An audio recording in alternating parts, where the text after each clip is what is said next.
exercer os direitos básicos de cidadãos e cidadãs em sua plenitude.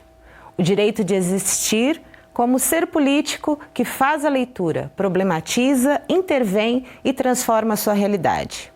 Isso é possível a partir do que assegura a Constituição Federal. Mas será que realizar a tarefa de ser cidadão e cidadã pode ser resumida à ideia de que o sucesso alcançado depende única e exclusivamente do empenho de esforços pessoais em uma sociedade com tanta desigualdade social como no Brasil? É possível afirmar que todos os indivíduos da população brasileira têm as mesmas oportunidades de acesso aos seus direitos básicos, da mesma forma e nas mesmas condições?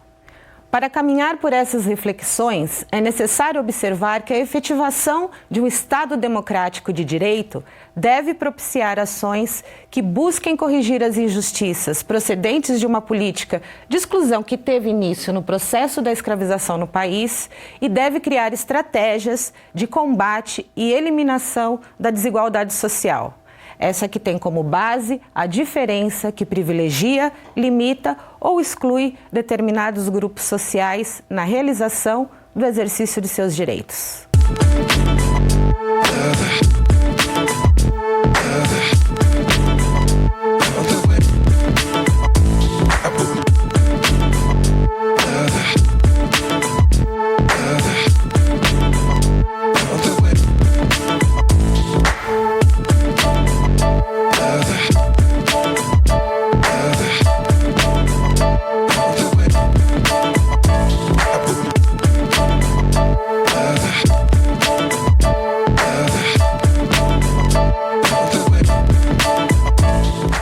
Olá, bem-vindos e bem-vindas ao Educando para a Diversidade.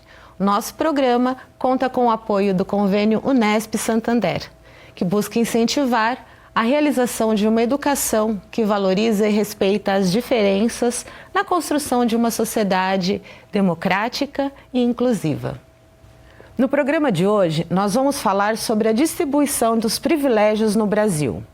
Como a lógica da meritocracia alimenta as desigualdades e legitima a injustiça social. E para nos acompanhar na discussão de hoje, nós recebemos aqui o Cláudio César Paiva, que é doutor em Economia Aplicada e professor da Faculdade de Ciências e Letras da Unesp de Araraquara.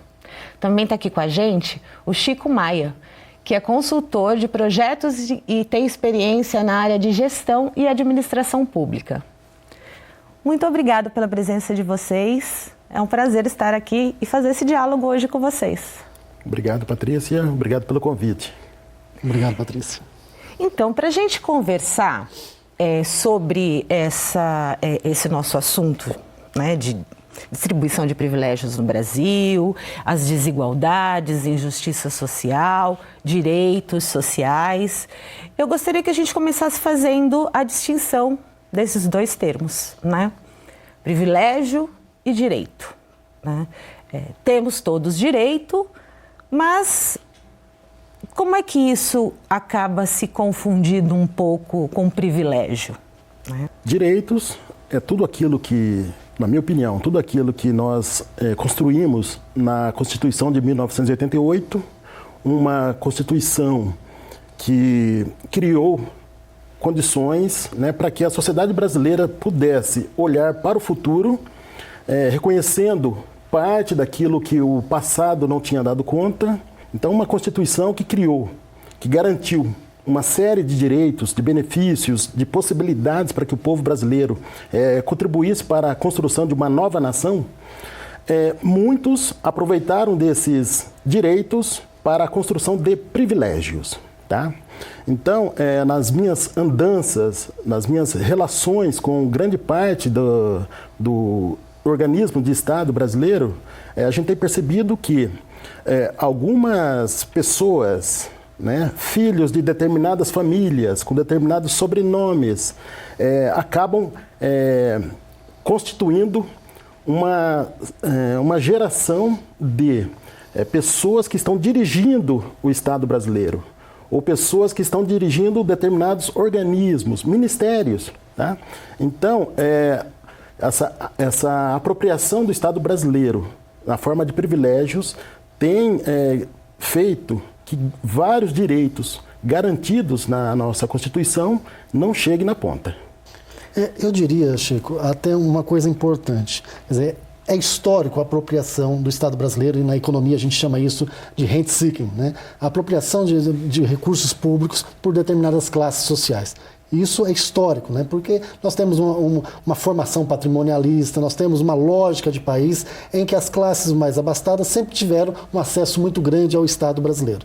E isso levou a algumas noções equivocadas. Uma noção é que o benefício seria aquilo que é universal e o privilégio fosse aquilo que era focado, então a política focalizada. E nem sempre a política focalizada é um privilégio. Né? Nós temos política focalizada, por exemplo, o Bolsa Família, que não necessariamente é um privilégio. Ela é focalizada, ela é importante para corrigir parte das falhas históricas desse país. Então essa é uma questão importante que eu acho que tem que ser colocada, porque a noção entre aquilo que é o direito e aquilo que é um privilégio às vezes se confundem, e às vezes elas passam a fazer parte do nosso cotidiano de maneira distorsiva. Então, isso é importante ser dito. Então, quando o Chico coloca que isso tem uma relação forte entre Estado e sociedade, e essa sociedade, nós estamos falando de classes mais abastadas e de classes que historicamente foram excluídas, é isso que talvez revele essa noção de classes privilegiadas. Né? E é tão distorcida, né, como você trouxe, que às vezes alcançar alguns dos direitos é como as pessoas acham que depende só dos seus próprios esforços, né? O mérito, né? Nessa lógica da meritocracia. E aí você traz, né, Chico, que historicamente nós temos até o Brasil, né, dentro para pensar aqui a construção desse mito da democracia, da meritocracia, o Brasil é pautado no ideal de uma sociedade de tradição escravocrata, né?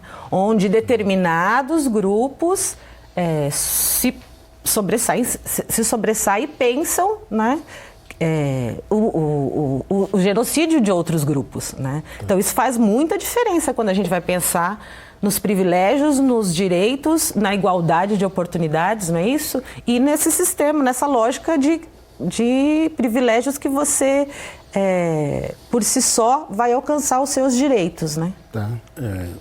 Eu acredito muito fortemente na implementação de políticas públicas que possam fortalecer a cidadania, o fortalecimento dos movimentos sociais, professor, das organizações da sociedade civil, tá? Para que esta sociedade possa conhecer o Estado brasileiro, possa reconhecer onde estão os privilégios e possa, de uma forma organizada, democrática, legal, combatê-los. Tá? Então, políticas públicas, reconhecimento por parte da sociedade civil, principalmente, onde eu coloco também a universidade, né, como fator importante de qualificação da criação de quadros para que possa conhecer o Estado brasileiro e reconhecer como esse Estado brasileiro poderia caminhar no sentido de desmontar determinados privilégios em favor da grande maioria da nossa sociedade.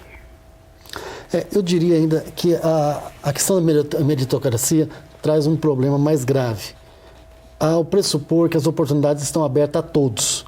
Isso não é verdade. Né? Isso não é verdade quando eu olho e vejo nos dados sobre o retrato da desigualdade brasileira e vejo que a população negra, por exemplo, 80% recebe até 2 salários mínimos.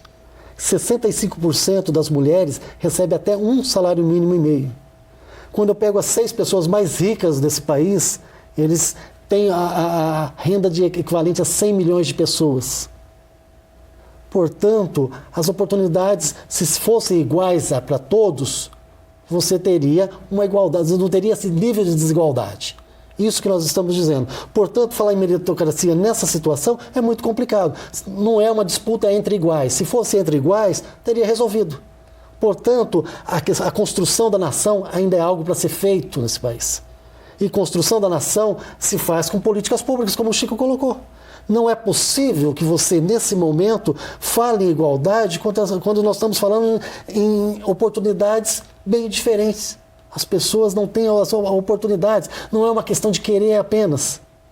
porque as janelas de oportunidades estão fechadas para a maioria da população, que inclusive tem que trabalhar, tem que sustentar a sua casa, primeiro para depois fazer os seus estudos, que seria uma forma de mobilidade social importante. Esses números que eu coloquei para vocês para dizer o seguinte, o desenvolvimento econômico, a construção da nação não passa necessariamente por uma desigualdade de renda, mas também por uma questão de raça e gênero. O conceito tem que ser expandido. Sim. Tem que ser expandido no sentido que a gente construa uma grande nação. E quando a gente fala isso, a gente está dizendo que não se trata de privilégios, mas de corrigir uma ação histórica nesse país. De pensar por que essas populações foram excluídas, né? Qual o interesse político de excluir essas populações? Né? E quando a gente pensa nessa questão de conhece ou não, né, os seus direitos e se está ou não, os seus direitos são alcançados a partir do seu próprio esforço, a gente foi às ruas perguntar para a população se a conquista dos seus direitos depende apenas do seu esforço. E aí a nossa equipe de produção teve algumas respostas. Aí eu vou compartilhar com vocês. Para a gente melhorar de vida, a gente tem que se esforçar, senão você não melhora, né? Aí a gente sozinho, então tem que se esforçar e muito, porque senão não muda. Depende muito da pessoa, de cada um, né? Acho que você tem que batalhar, tem gente que trabalha em 2 empregos aqui no bairro mesmo, então acho que depende de cada um, seus esforços, né? Não só com o meu esforço, né? A gente também precisa de uma ajuda também. Hoje em dia a burocracia é muito grande, né? Idade, essas coisas, as pessoas com idade mais avançada é mais difícil de entrar no mercado de trabalho. Estou desempregado, né? E eu tenho um objetivo na minha vida, alcançar um novo emprego. E até agora ainda nada. Existe muito preconceito desde a cor, do tamanho, de problemas de saúde. Então, o emprego, a gente sofre um preconceito. A minha área de serviço seria na cozinha, mas como eu tenho um problema de saúde, uma dermatite, então existe um preconceito. Acho que depende um pouquinho de cada um, né? Acho que sozinha a gente não chega muito longe, não. Depende não só de mim, como do meu próximo, dos governantes também, né? Eu acho que depende também do próximo, de quem tá do seu lado, porque a gente precisa de alguém para te incentivar, né, para te motivar. E sozinha a gente não consegue.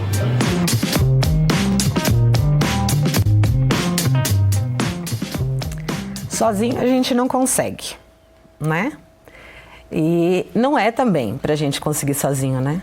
Porque num Estado democrático de direito, o Estado tem deveres, não é? Para que a gente alcance, para que se faça a realização desses direitos, não é, Chico? Concordo plenamente. Quando as pessoas ali, alguns dizendo, olha, depende de cada um, outros, não, depende dos governantes. Aquilo que eu tinha dito um pouco antes. É necessário a gente reconhecer, primeiro, conhecer as políticas públicas, né? Existe uma série de medidas que dependem do governo, claro que depende também de cada um se esforçar e tudo mais, mas é necessário fazer com que tenhamos políticas públicas que atendam aos interesses da população, tá? Por exemplo, nós tivemos aí no passado recente uma política chamada Campeões Nacionais. Eu gostaria muito que a gente tivesse também uma política de campeões nacionais do povo, da população que não tenham acesso aos ministérios, aos grandes palácios, tá? Porque esse povo brasileiro ele é muito criativo, né? E falta muito pouco para que esse país deslanche, professor. Né? Então, assim, se nós tivéssemos as mesmas oportunidades que esses campeões nacionais tiveram e têm e continuarão tendo durante muito tempo, esse país seria outro, na minha opinião. Por quê? Esse pessoal dos privilégios vai lá, faz um financiamento no BNDES, depois, na hora que não consegue pagar, há perdão de dívidas, há parcelamentos, há perder de vista. Quando a bancada ruralista, por exemplo, vai lá e negocia um perdão de 22 bilhões, que foi negociado recentemente, o que significa isso? A sociedade brasileira perdoou 22 bilhões daqueles que sempre detiveram a riqueza desse país. em detrimento de grande parte da sociedade brasileira. Então não é que não existem políticas. Existem políticas, mas também para poucos. Para poucos, né? Então, e que faz a manutenção dessa sociedade desigual. Exatamente. Então esse exemplo da bancada ruralista, dos campeões nacionais, não sou economista, mas se o povo brasileiro tivesse as condições iguais ou muito próximas disso, nós teríamos um outro país, né? Eu venho de família de assentados da reforma agrária. Hoje não tem praticamente nada de política voltada à reforma agrária, certo? Então, se os assentamentos que eu conheço, que estão aqui nesse Brasil todo, tivessem condições de produção, condições de processar o alimento, condições de comercializar para escoar essa produção, nós teríamos hoje uma população que não estaria passando fome, né? Se nós não avançarmos na questão de transferência dessa renda, das oportunidades, dos direitos para a grande maioria, eu não sei o que será desse país no momento que não tem emprego, não tem perspectivas, né? Eu diria para vocês mais uma coisa que eu acho que é importante. Mesmo quando você tem as grandes reformas, como nós estamos tendo da Previdência agora, a primeira tentativa de ajuste é sobre direitos das classes mais baixas. Para a gente não entrar em grandes questões, eu colocaria duas questões importantes. A primeira questão que apareceu foi o BPC e a aposentadoria rural. Isso. Sendo que quando você espacializa esse direito no território nacional, você verifica que a região norte e a região nordeste do país tem como base de sustentação de municípios e de famílias o aposentado rural. Quando você tira isso, você está deixando de fazer uma política regional, está deixando de fazer uma política de desenvolvimento econômico e está deixando de fazer uma política social.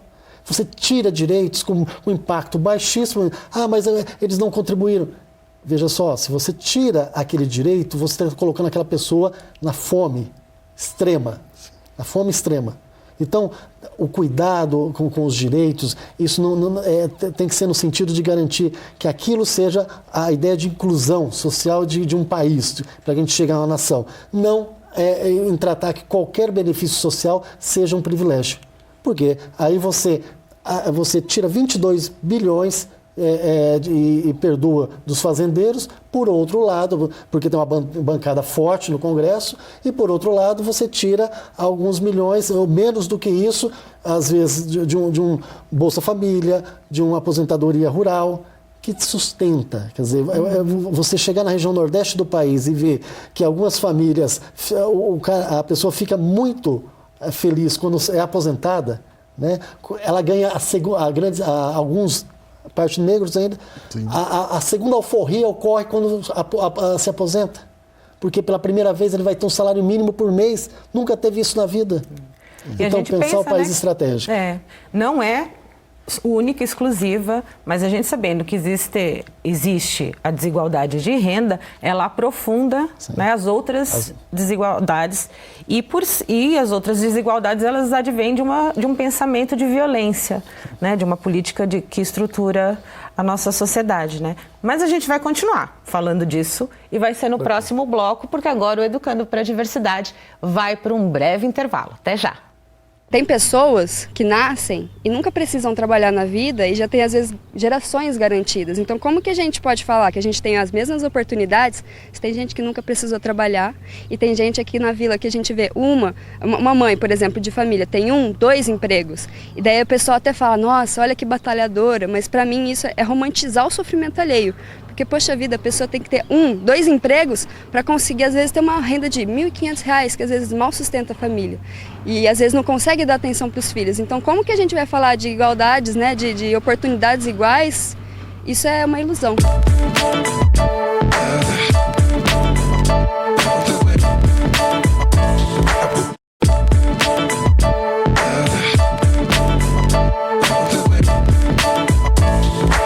Estamos de volta com Educando para a Diversidade, um programa que é fruto do convênio Unesp-Santander e que estimula diálogos sobre inclusão e diversidade. No programa de hoje, nós estamos falando sobre distribuição de privilégios no Brasil. E para nos auxiliar nessa discussão, está aqui o Cláudio César Paiva, que é doutor em Economia Aplicada e professor da Faculdade de Ciências e Letras da Unesp de Araraquara. também está aqui com a gente o Chico Maia, que é consultor de projetos e tem experiência na área de gestão e administração pública. Mas antes de continuar aqui com o nosso sofá, a nossa equipe de produção foi às ruas e perguntou o que as pessoas acham que se todo mundo nasce com as mesmas oportunidades ou não. Vamos ver se as pessoas responderam e como é que elas reagiram? Eu acho que não, porque tem uns que nascem com uma oportunidade boa, né, de conseguir o que quer, e tem muitos que não conseguem o que quer, né? Então eu acho que não. Não é por igual não, não é sorte igual não. Tem pessoas que nasceram com mais sorte, viu? Muitos mesmo. Muitos nascem com tudo já pronto, mas não sabem aproveitar.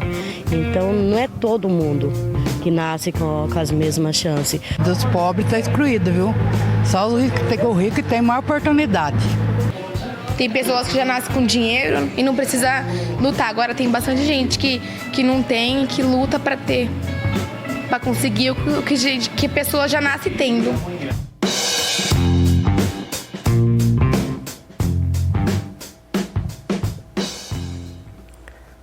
Professor Cláudio, nascer com oportunidades.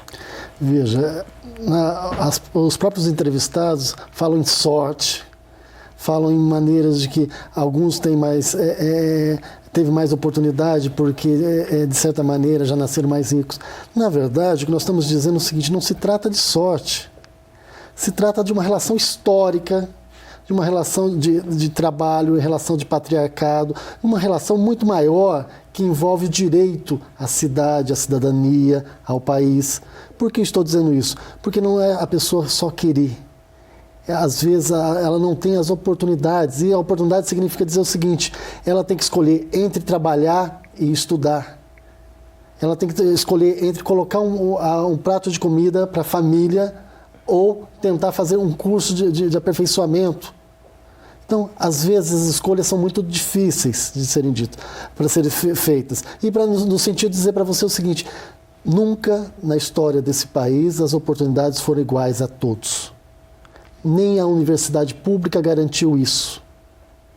Nem qualquer governo ao longo da história garantiu isso.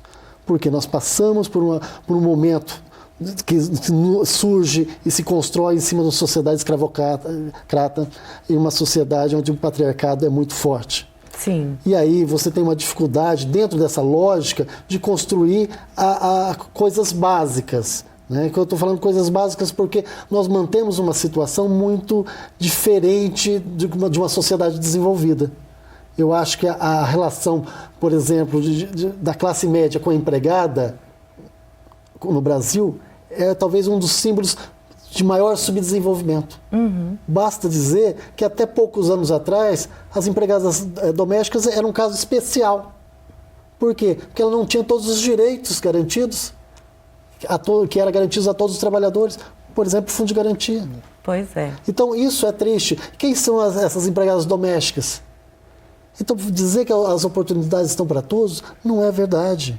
As pessoas, inclusive, que têm um pouco mais de renda, nós não estamos falando de milionários, nós estamos falando de classe média. Uhum. Ela usa as pessoas de maneira muito ruim. Não trata como ser humano, verdade, mas trata de maneira exploratória, como se estivesse vivendo numa casa grande de senzala. É isso que é o mais triste. Então, dizer que alguém que está na senzala tem as mesmas oportunidades da casa grande, não é verdade. Tanto não é verdade, né, que eu vou trazer aqui um estudo da Organização para a Cooperação e Desenvolvimento Econômico sobre mobilidade social em 2018, diz que seriam necessárias 9 gerações para que os descendentes de um brasileiro entre os 10% mais pobres atingisse o nível médio de rendimento do país, né? Então, assim, como é que isso conversa com a gente nesse sentido da gente pensar na mobilidade num contexto de tanta desigualdade de oportunidades? Na minha opinião, dá para esperar 9 gerações, né? Quase 200 anos, né, professor? Não dá para esperar. Então, nós temos que exigir, cobrar do Estado brasileiro ações concretas para que esse tempo não seja necessário todo esse tempo, né? Nós precisamos antecipar isso. O povo brasileiro merece um Estado diferente, merece uma sociedade que rompa com esse patriarcado, como disse o professor Cláudio, né?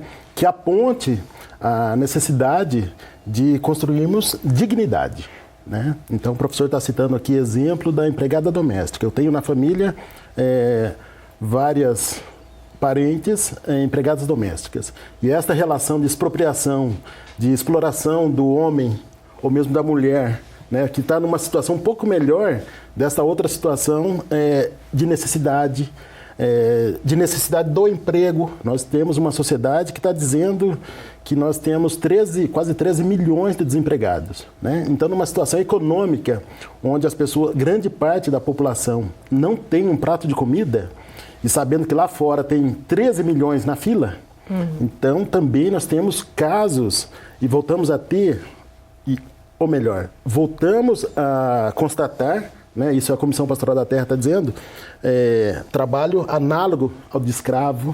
E como vocês bem trouxeram, o exemplo das mulheres que estão em situação de empregada doméstica e que têm os seus direitos, que alcançam os seus direitos, mas assim, em processo de violação a todo momento, né? E para ilustrar um pouco assim dessa nossa conversa, que cai bem dentro disso que vocês falaram, de como é que a gente enxerga essas condições, esses direitos, a gente tem uns trechos do filme Que Horas Ela Volta. E aí a gente vai ver um pouquinho para depois comentar. Sua mãe disse que você veio fazer vestibular, é isso? É. Pra que você vai fazer? Arquitetura. Arquitetura? Na FAO? É, na FAO. Que é, dona Bárbara? Qual o problema? Não, é que a FAO é uma das faculdades mais difíceis de entrar. É difícil, dona Bárbara? É, bem concorrido. Tô sabendo. Mas a escola lá era boa?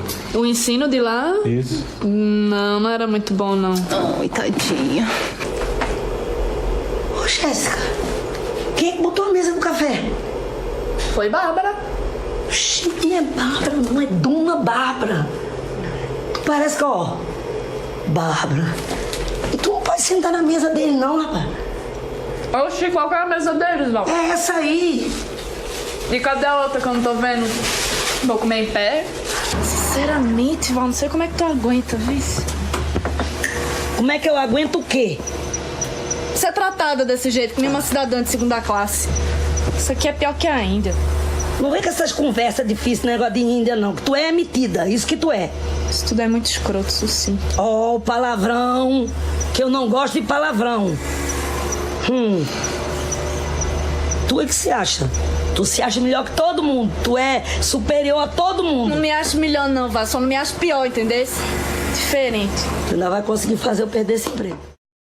No longa, a personagem Val se muda para a cidade de São Paulo à procura de emprego, porque ela precisa sustentar a sua filha, que ficou em Pernambuco.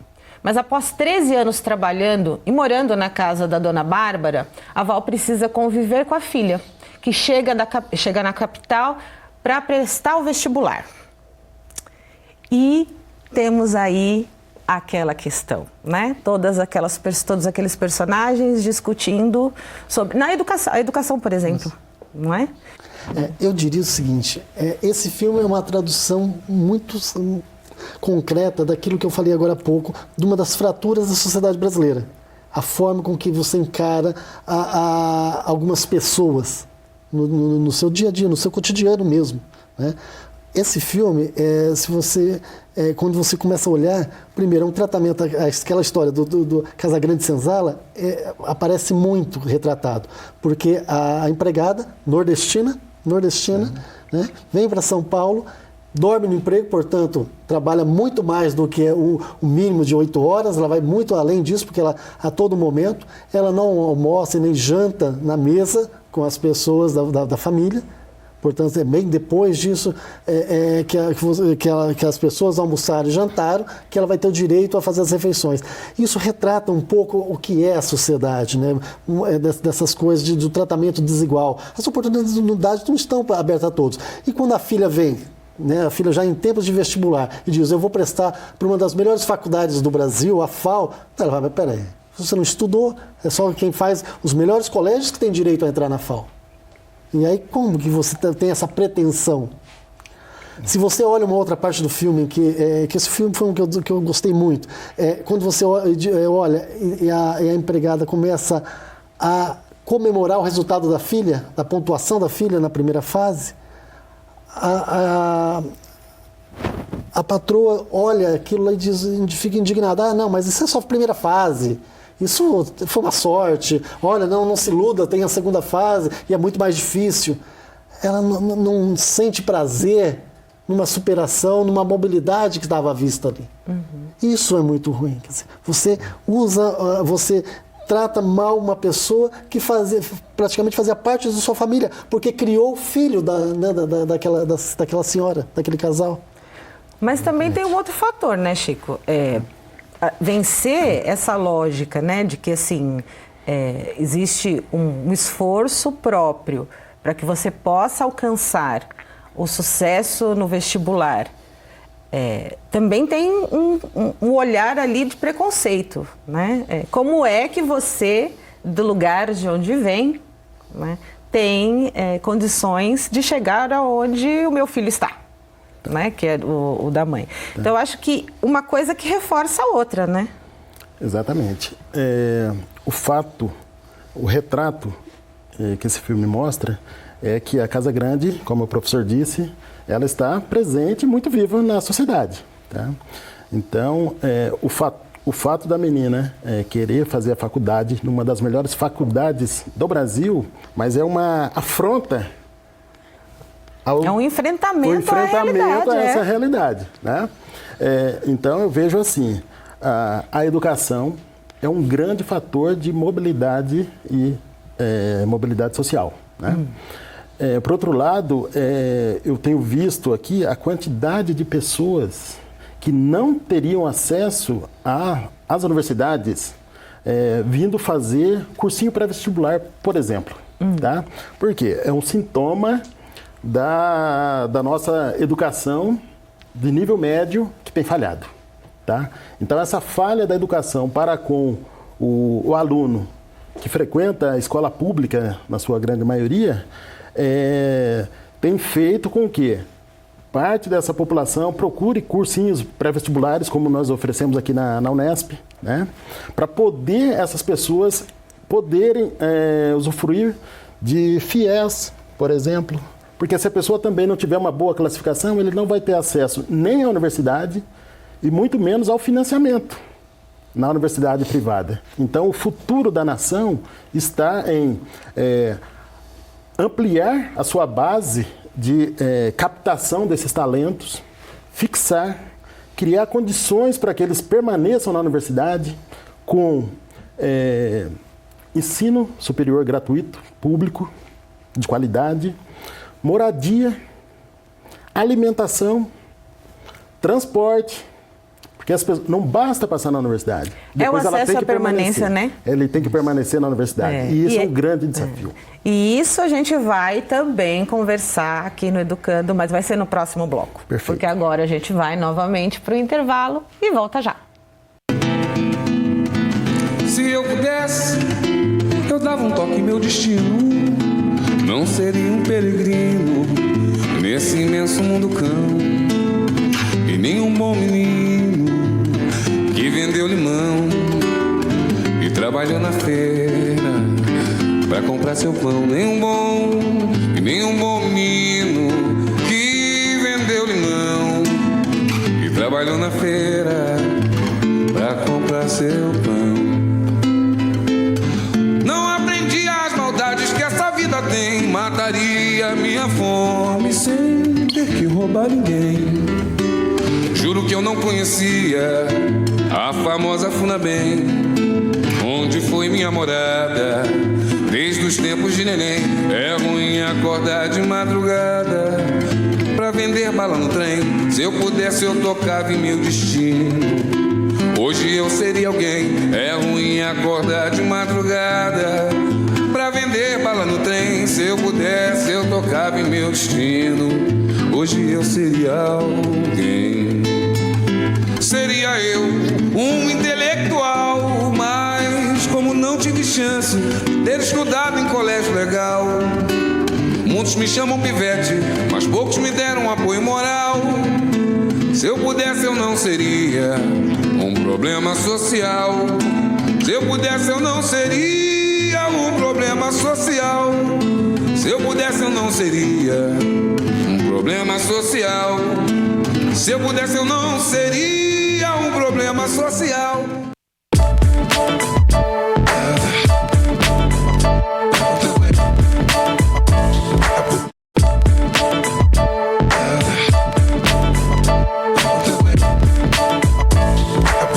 Estamos de volta com Educando para a Diversidade. Hoje nós estamos falando sobre a distribuição de privilégios no Brasil.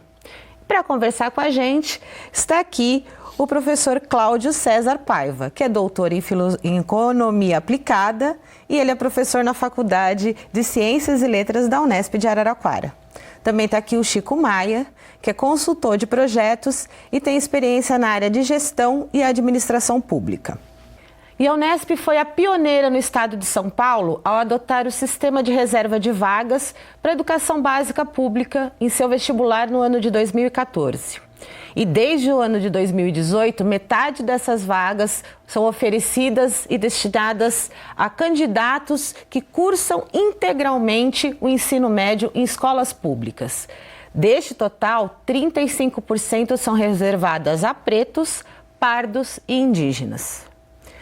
E para participar da nossa conversa aqui, nós hoje vamos receber o Joseph Bianchi. Olá, Patrícia, tudo bom? Tudo bem, seja bem-vindo. Muito obrigada, Joseph. é um prazer estar aqui. Sinta à vontade. Tudo bom?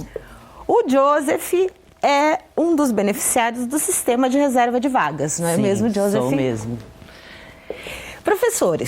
Professor e Chico, nós temos ainda muita resistência. As pessoas sabem, né? Ou não, se não a maioria, muitas delas entendem que é necessário política de reserva de vagas.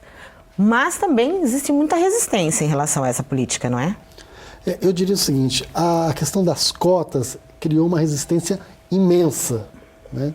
E hoje já a gente, depois de experimentar todos esses anos com muito sucesso, né, o sistema de cotas, eu acho que mudou um pouco, né? Mesmo assim, a USP e a Unicamp estão começando a fazer o sistema de cotas agora, porque há uma resistência para a entrada. Nós, na Unesp, nós temos uma situação diferente da USP e da Unicamp. Por quê? Nós fizemos esse processo lá atrás, sem apoio do governo, embora o governo do Estado tivesse prometido um apoio financeiro, e aí nunca chegou esse dinheiro, e nós colocamos os alunos dentro desse sistema de cotas, só que não garantimos o que é mais importante, que não basta dar a oportunidade de entrada na universidade, que a universidade pública é extremamente restrita. Poucos são os brasileiros que têm acesso à universidade pública. Nós conseguimos melhorar esse acesso, reconhecendo as diferenças de oportunidades, colocamos a oportunidade pela via das cotas, entretanto não garantimos a permanência estudantil.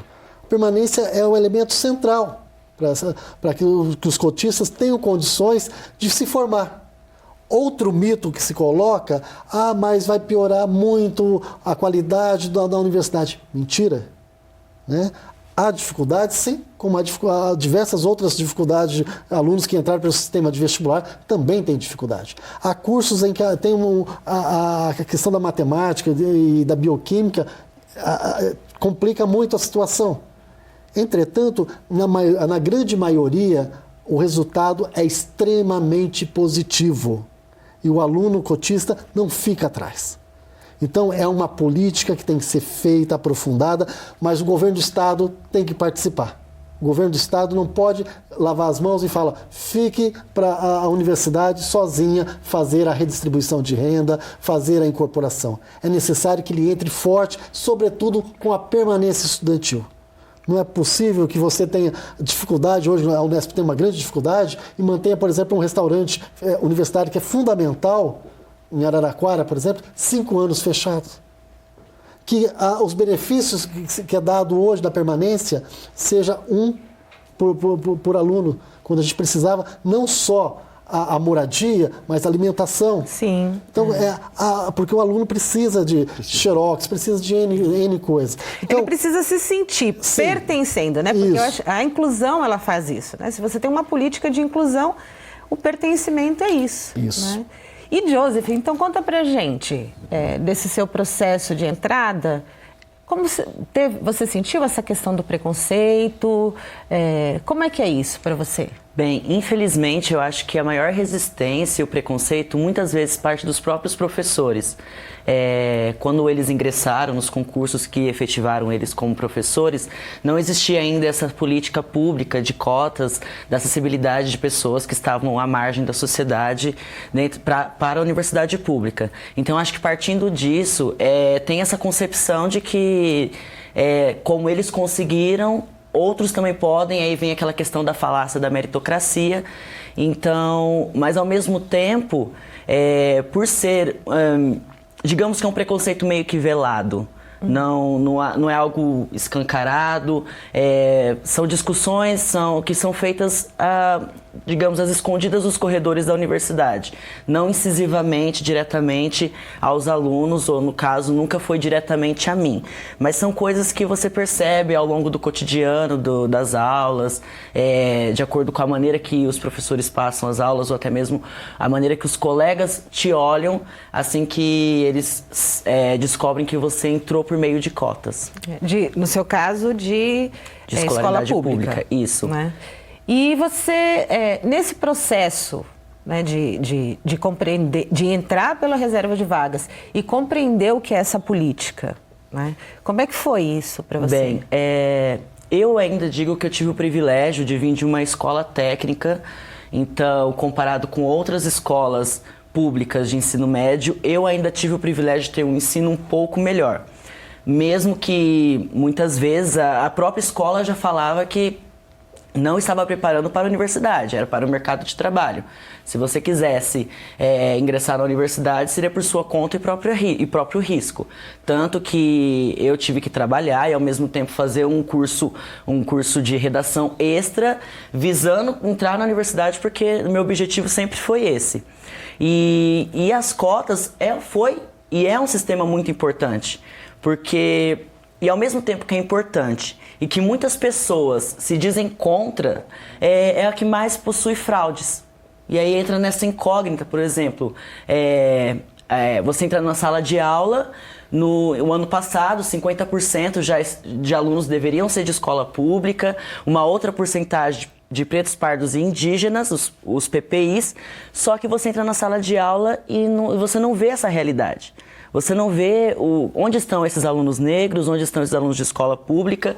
Então, vem a questão das fraudes. E aí é um sistema meio que, como eu posso dizer, hipócrita, essas pessoas, que ao mesmo tempo que querem barrar a entrada dessas minorias que sempre foram privadas dessa educação, ao mesmo tempo querem usufruir desse mecanismo que era para democratizar a universidade pública. E o sistema de reserva de vagas é uma política importante, mas não é a única que a Unesp tem.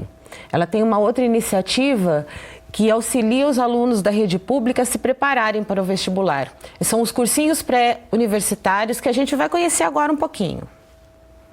Os cursinhos são projetos de extensão coordenados por docentes da universidade e articulados com o ensino na medida em que os professores bolsistas desses cursinhos são nossos alunos, né, alunos dos nossos cursos de graduação. Foi um projeto que eu conheci no meu primeiro ano e que eu abracei de todas as formas possíveis, tanto que eu estou há tantos anos, do segundo ano de coordenação, porque eu não consegui largar o projeto.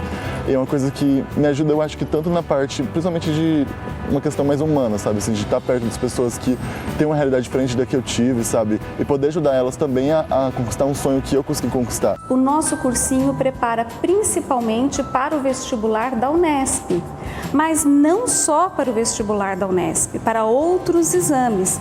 Isso para nós é muito satisfatório, porque nós sabemos que nós atendemos um público-alvo que não teria condições de chegar ao ensino superior sem esse tipo de projeto.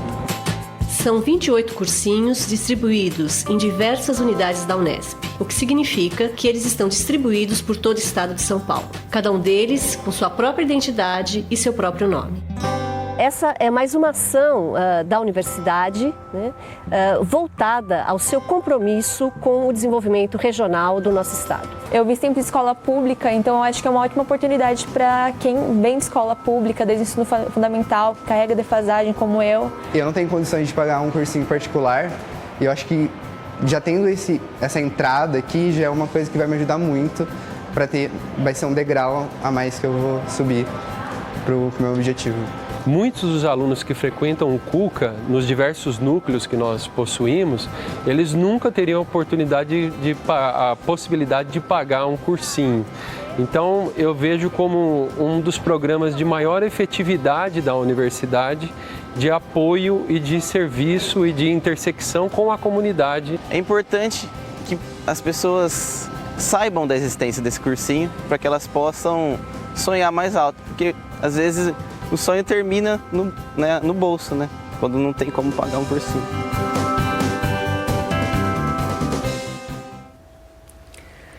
E tem nesses cursinhos da Unesp, a gente também sabe que está tendo movimentação dessas coordenações para que implemente também um sistema de cotas para pretos e pardos, né? Que eu acho que é muito interessante, porque a gente também precisa, dentro desses espaços, incentivar que essa população acesse, né? E, Joseph, você atua lá em Assis num curso pré-vestibular que é o da Uniafro, né? Isso mesmo. Conta pra gente essa... A Uniafro, ela surgiu em São Paulo e com essa iniciativa de proporcionar um cursinho para a população negra, a população LGBT que estava fora da universidade e com o cursinho pudesse ingressar por meio dos vestibulares. E recentemente, esse ano, foi criado um núcleo da Uniafro em Assis, no qual eu ministro algumas aulas. E estamos no começo ainda do projeto, mas a intenção também é esse público e para que cada vez mais ocorra a democratização do ensino universitário, porque eu observo que o sistema de cotas não é o único mecanismo que vai resolver e democratizar a universidade. Ainda é necessário a melhoria do ensino, desde a educação básica até chegar nos cursinhos pré-vestibulares. É ainda um trabalho muito grande, mas as cotas foi o primeiro passo, eu vejo o primeiro passo para uma luta maior ainda, para que amplie o ensino para muitas mais pessoas que necessitam, porque a universidade ainda, querendo ou não, é uma maneira de ascensão social no Brasil. Você é do curso de História. Isso. Lá de Assis. E aí, desse cursinho pré-vestibular, a gente tem alunos de todos, assim como você, de todos os cursos. Isso, todos envolvidos. Os cursos. Atualmente, nós não estamos trabalhando numa estrutura escolar convencional, onde tem todas as matérias separadas. Nós trabalhamos por meio de temáticas. Então, vamos supor, hoje que nós teríamos uma aula sobre distribuição de privilégios no Brasil. Iríamos chamar, então, um professor de geopolítica para falar sobre essa questão, também um professor de História do Brasil e talvez um outro professor de uma disciplina que talvez nem seja da área das humanidades, para trabalhar com esse tema de forma conjunta, trazendo, digamos, de uma maneira mais pedagógica e dinâmica os temas que caem nos vestibulares. Como círculos de cultura. Exatamente. Né? De uma maneira freiriana falando. Exatamente, né? Assim mesmo que ocorre. Essas ações são importantes e a gente envolver os alunos também, não é, professor? Nesses projetos. Há várias formas de serem feitas essa integração, sobretudo porque é uma forma de democratização de um conhecimento. Então, o trabalho por temática é essencial. Há cursinhos que trabalham matérias, que é a grande parte, tem até os livrinhos, as apostilas. Em Araraquara nós temos um segundo cursinho, que é o NEAR, que trabalha mais ou menos nesse formato, de alguns temas, de reforço, de ter algumas temáticas gerais, mas usando as novas tecnologias. Então, só usa o apoio através de celular, através de todas outras formas que você aprende usando as novas tecnologias. para uma parcela da população extremamente carente, sempre. Então, as cotas são importantes nesse sentido, para garantir como um instrumento, não pode ser o único, porque temos que ter outros instrumentos para que as pessoas consigam entrar na universidade, permanecer, se formar, ter a mobilidade social. Isso que significa a gente começar a pensar também o pós. Né? O pós-universidade, olhar para o horizonte daquilo que nós estamos formando, porque não se trata apenas de um diploma. Se a gente pensar que as nossas desigualdades, que a nossa herança mais terrível se resolve com diploma, a gente não vai ter grandes avanços. Nós precisamos ir além disso. Nós temos que construir uma sociedade muito diferenciada. A universidade é um dos instrumentos. Agora, o governo tem que assumir seu papel nesse processo. Né? Não assumir, se ausentar desse processo é você é concordar com o estado de coisas históricas nesse país. Essas ações são um pouco das ações da transformação social pela educação que a gente estava falando, é isso, Chico? Sem dúvida. A permanência desse alunado na universidade pública passa pelo acesso, né, que nós citamos aqui, passa pelo transporte, né? Aqui nós estamos falando de uma cidade que permite o aluno ir a pé ou ir de bicicleta, mas tem cidades que eu conheço que isso é praticamente impossível, né? Então, o transporte, nós precisamos da moradia estudantil, nós precisamos do restaurante universitário a preço acessível. Então, essas políticas de permanência estudantil são fundamentais para que a gente garanta que o aluno entre, permaneça e saia para a sociedade. A gente vai devolver ou vai contribuir para que nós tenhamos um cidadão muito melhor. Tá? Com responsabilidade social. Com responsabilidade, tendo essa consciência de onde ele veio, onde ele esteve e como ele pode contribuir para a mobilidade social como um todo. Então é isso, né? Acho que a gente traz um pouco aí do que nós vimos aí nos nossos VTs, do que nós conversamos aqui, que não é sozinho. Né? Não é sozinho que a gente faz as coisas. Numa sociedade onde que para que a gente tenha o alcance do desenvolvimento, a igualdade de oportunidades é importante, as movimentações pessoais sim, mas que a gente tenha uma responsabilidade do Estado, do governo, né, para com as ações as estratégias que combatam e eliminem as desigualdades que afundam as violências e que aprofundam as diferenças de maneira negativa. Né? Que aí a gente pode ter a exclusão. Né? E eu agradeço dessa forma, assim, vocês colaboraram e enriqueceram assim, essa nossa discussão de hoje. Agradeço assim, a colaboração de você que está aí em casa, a sua paciência. Agradeço ao Joseph que esteve aqui. Eu que agradeço, foi muito boa oportunidade. Ao professor Cláudio. Obrigado. E ao Chico Maia. Muito obrigado pelo convite, eu estou à disposição para esse tipo de debate que é muito enriquecedor. Sim, é um diálogo que a gente sempre se propõe a fazer. O Educando para a Diversidade está aqui para isso. Porque o nosso programa tem como objetivo fomentar as discussões sobre inclusão e diversidade e conta com o apoio do convênio Unesp Santander. No nosso canal no YouTube, você fica por dentro de todo o nosso conteúdo se inscrevendo e também pode acessar todos os episódios já exibidos. Eu espero você no próximo programa. Até lá!